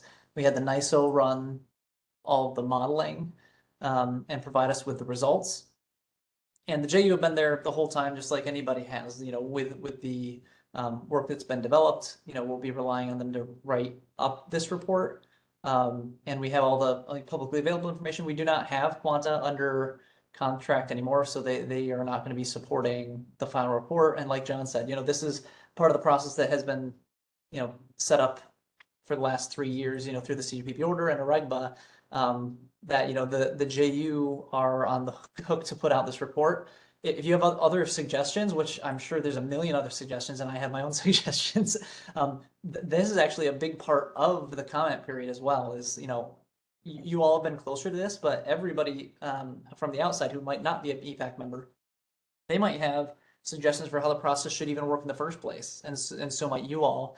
And that's something that's also going to be very interesting to hear. You know, if there's comments that you want to submit around alternate ways to do the bulk analysis next time, or writing the report next time, or you know, how to coordinate this process even better in the future. You know, that's something we definitely want to hear. We know this one was definitely not perfect, and it was definitely a learning experience.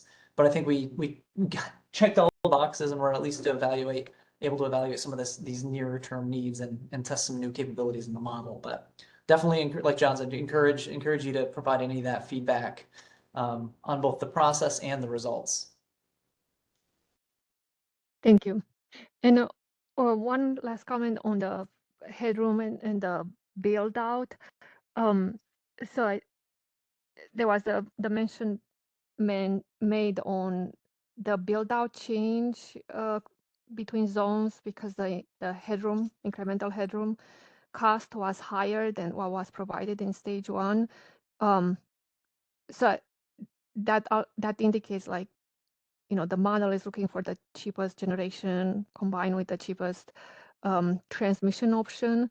But for both that decision and the local headroom projects that are going to be proposed, is there more information to be shared on what the assumptions were on build out? How, I guess what I'm asking is, like, you have a number of local headroom projects that are being selected by the model, but how were those selected within each zone? Is it based on power flow analysis, assuming certain generators at certain locations, or I'm not clear, again, because I think initially there was a file with the build out assumed in the power flow models, but what are the criteria that have been used to determine those local headroom projects?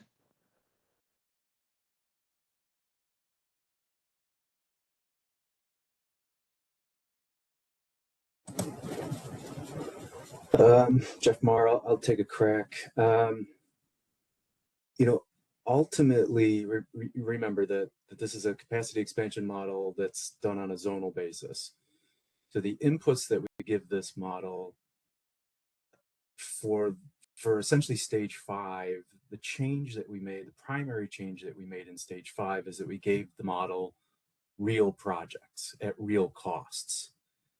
And that created a calculated amount of headroom, right? So each one of those projects that was in that table basically comes down to $1 per megawatt of headroom. And the model looked across all of those projects. It looked across all of the other constraints in the model, which include, the size of the pipes between each area, the amount of load that's inside the bubble, the amount of other generation that's in the bubble, like all of these things were in the mix, and the model, and the cost of new generation build, of course, right? So the model was told to optimize on the cost of transmission and generation to achieve policy. So ultimately, and this is maybe just my perspective on this is that ultimately, this entire CGPP process came down to the $1 per megawatt cost of the project as an input. And then the capacity expansion model made its selections to achieve least cost policy. Yes, I'm fully aligned on that, but the piece that I'm asking is how GUs have decided to offer project X at the cost of, like 200 or whatever the cost is. Do you see what I mean? Like how Yeah. Okay. the Yeah, identification has been of the local, like you decide those 3 projects, local projects. I assume like they are like real life, like exact locations, like how did you determine that geographical and grid location of the upgrades within the local service territory? So I would say that the inputs that we had was the piece of work done in CERTA that looked at the supply curve analysis, right? The supply curve analysis helped us understand what counties had the most resource potential and which counties may have the least cost resource potential.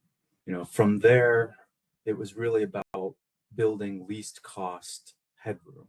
Because as we saw, the model did pick and choose which headroom it wanted to build. Like even within some zones, there may have been multiple projects, either from one transmission owner or multiple projects across, say, National Grid and NYSEG may have all had Zone E projects.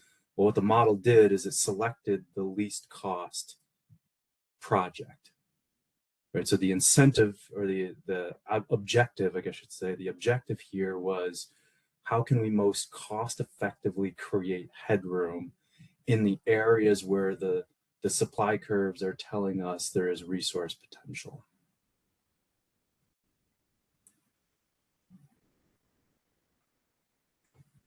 Thank you.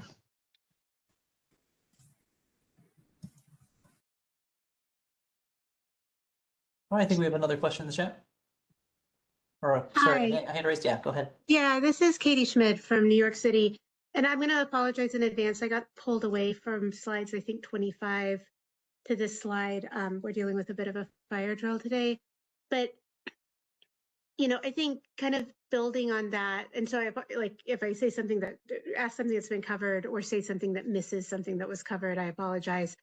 But I think that's New York City's concerns. I find it really, just to be frank, surprising that we ended up in an outcome where a Zone J connection is not part of what the model bore out.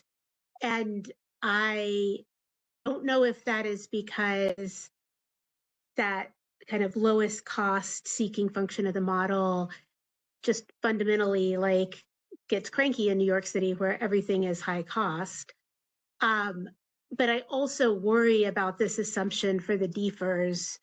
I think, you know, we encounter so frequently people seeing hydrogen as a solution and not necessarily appreciating the unique challenges of like an actual project using hydrogen in New York City, where we still have really, you know, unsurmounted safety concerns coming from our regulatory and safety agencies.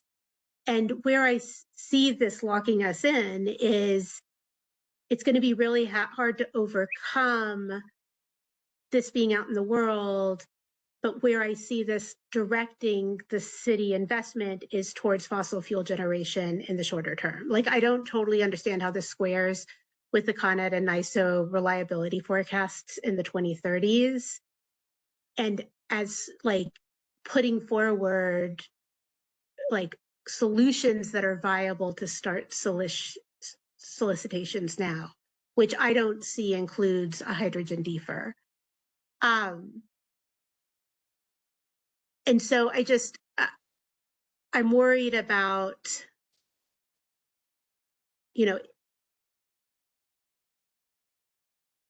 how flexible will the process continue to be, not in the next iteration. And believe me, I like completely understand that this is, you know, a first bite at the apple, and this, you know, system can be improved, and like all of that, I'm incredibly sympathetic to. But I worry that New York City's needs are at a critical stage now.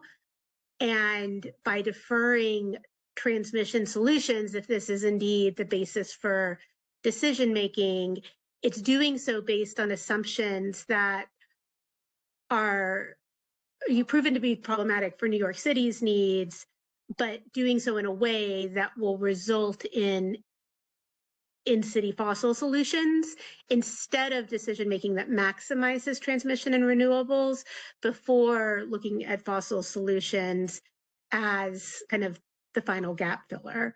And then I guess I have a second question of like, how are you embedding in this the co-benefits of renewable and transmission solutions relative to the alternative, which I know aren't considered by the study.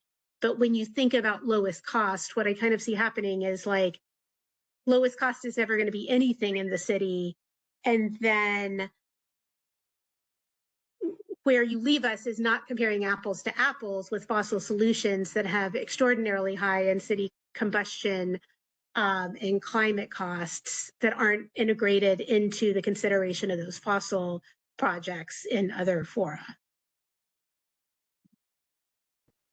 That is a ton of great information, and we share, I think, all of your comments and concerns. You know, these assumptions were locked down like 2.5, 3 years ago, and we actually did an evaluation last year of trying to get rid of the hydrogen DFER because, you know, a lot of the reports that we've seen and even some of the stuff that we've been a part of for example, the EPRI and NYSERDA 0x40 report that said a lot of the same things you're saying. It's basically extremely unlikely that hydrogen is going to show up as like a meaningful reliability generator, you know, in the next 5-10 years. And so it's unlikely that the model might have this resource available to it.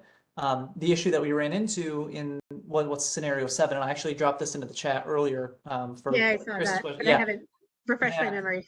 That scenario basically showed exactly what you're saying. You know, if hydrogen's unlikely, which we think it is, and you remove it, the capacity expansion model does not have infinite capabilities. We've been trying to be as CLCPA compliant and IREGLA compliant as possible this whole time. So we've been restricting the model to only zero carbon solutions. When we did that and the model did not have access to bulk transmission, the model didn't solve. The model was not able to meet its own capabilities without bulk transmission if you removed hydrogen. So that's a huge finding right there, and that's all part of this process. It's public results, so and we know that. So we think, you know, transmission is one of the only things that can really help you if this hydrogen does not show up. As we're going through the final stages in stage 5, these results, we had this decision to make where we needed the model to solve to get all the other results for, say, upstate New York, how the load flows, how the storage works, like everything else. You actually need the model to solve all the way through to learn any of the other insights about local transmission and bulk opportunities. And so we had to decide to basically keep a proxy generator in there as a defer for the model. And instead of just like making something else up and changing the name or changing it to something else, we decided to just maintain this resource. This is the same thing the state energy plan did as well, but we're fully aware of what the kind of drawbacks of doing so are. But we decided to maintain that so we could basically flow through the rest of the modeling and kind of see how the results kind of pan out. What it does do, like you just said, is it focuses the model on local interconnections and limits the the value of both storage and upstate downstate transmission. But that's something that we are definitely aware of, and we want everybody who sees this to like discuss it with us and put it in comments. We want to build a strong record on that because we've been trying to say it in these EPAC meetings, and we want to make sure everybody's kind of like giving us every angle of that argument as well, because I think it's a really important one. Because it does exactly what you said. It dampens the value in the model for upstate downstate transmission. Is there a way to be, because I'm just thinking about like the kind of court of public opinion, like when you put something like this into the world, there are certain stakeholders, decision makers who are going to oversimplify it and not understand that granularity. Is there a way in the report to just be very explicit about what you just said and say some of, you know, the zone J is a proxy because the model didn't work as intended, given New York, you know, however you want to frame the unique conditions that led you there. And this is, you know, like how we're considering to take into account these needs without sacrificing the valuable work the model does for other areas. Because, you know, again, like I'm feeling like we are in a, you know, for the 2032 capacity deficit, just using that as the most recent kind of goal, you know, thing that we need to shoot to solve for. I worry that this is going to be really hard to overcome unless the report itself is very upfront about that and like recognizes that like there has to be a separate way to consider New York City's short and medium term needs. And we can talk about this later. I know that we're at time, but I am really concerned about next steps. Definitely. Given that I don't see that we have like the time to wait for a whole nother cycle, recognizing and very much appreciating that you'll make a lot of changes in the next cycle based on how this played out. Absolutely, and it's definitely share all those concerns. If we're only going to get results every 2 or 3 years, we definitely don't want to wait on some really urgent needs that actually do have kind of a ticking clock on them. I'd also point out just another thing that's kind of either hiding the value or minimizing, at least to the model's brain, some of those values of upstate downstate transmission, is the availability, like Radhika mentioned, the availability of local headroom projects and the availability of a interzonal Con Edison project that is bringing some power from outside of Zone J. And that's in partnership with a west to east concept that drops a bunch of power in Zone H. So what we're seeing is like the model needing a ton of stuff in New York City and often earlier than in other zones, but the model is picking the things that it kind of thinks are more available and cheaper, even though those things are less likely, like hydrogen is less likely than being able to have a contribution than something like transmission. So that's definitely something we're wide open. Yeah. I know we're at time. Do you think we could schedule another conversation, whether it's just the two of us and respective teams, or like anyone who is, you know, focused on New York City needs in particular, to talk through some of this a little more? I think that would be really helpful for me. Oh, absolutely. Yes. I want to Skylar, I think I want to co-sign on. I want to co-sign on that. I've had my hand up. So this is Raya Salter from Energy Justice Law and Policy Center. I'd like to co-sign on that. So I echo the concerns that were expressed here. It seems like maybe we need some sort of special treatment or reporting for this New York City piece. It's unclear why, if we know that dampening's happening, what we don't need is a conversation. We need some type of accurate correction, and maybe, you know, just some extra explanation or maybe extra investigation or treatment for this New York City piece on its own. I would be very interested in joining that discussion about New York City. I'll add my name to that also, Skylar, and just the point of the report, making sure that it's clear on the limitations of the modeling, because the other thing that's we talked about is highly missing here is long duration energy storage, or actually proper modeling of energy storage, and that contributes greatly. You know, we kind of studied from PowerGen recently about the reliability needs for the 2032.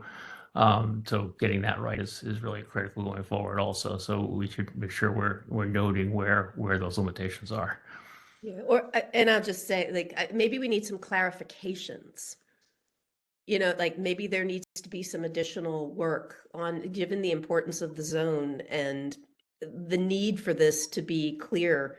You know, maybe we need to clarify as opposed to say, here are the limits, because it starts to look like, you know, well, what was the point? Hey, Skylar, this is Shadav. I know we are running out of time, but I would like to be part of that call.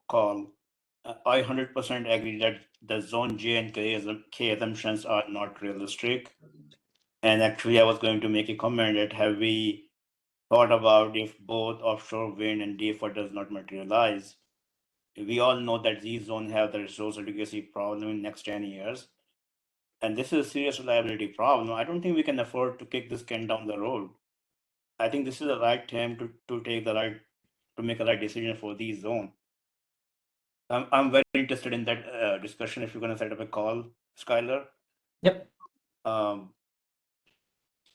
think at least we should try to avoid assigning local project in Zone J and K based on these assumptions. Like if DFR and these things don't materialize, then why should we overbuilding the local system?